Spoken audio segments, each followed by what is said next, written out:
আসসালামু আলাইকুম রহমতুল্লাহ। এটা হচ্ছে মরিচ গাছ, আবার অনেকে বলে জাল গাছ। তো এই গাছটি আর হচ্ছে এই গাছটি, এই দুটি গাছ আমি নিজ হাতে লাগিয়েছি, যত্ন করে বড় করেছি। তারপর এই দুটি গাছ একাধিকবার ফল দিয়েছে, মরিচ দিয়েছে একাধিকবার। তারপরে যখন একবার শেষ হয়ে যায় আবার নতুন করে ফুল আসে। এই তো আমার গাছে এখন ফুল আছে, এই তো ফুল, আবার আপনার জালও আছে, এই তো জাল।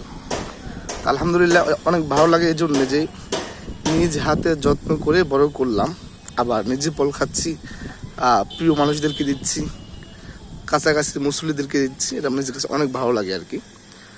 তো এ হচ্ছে একটু শখের বসে আর কি, এটা শখের বসে করা। এখানে আছে আরো একটি গাছ, এটা মরিচ অত্যন্ত ঝাল বেশি, ওটা একটু ঝাল কম। তো প্ল্যান করেছি যেহেতু হচ্ছে, আমি ইন ফিউচারে আরও কয়েকটি গাছ লাগাবো, বিশেষ করে জাল গাছ আর হচ্ছে আপনার বেগুন গাছ বা খাবার আইটেম যেটা খাওয়া যায় মোটামুটি। আলহামদুলিল্লাহ, লাকাল হামদু ওয়াশ শুকরু।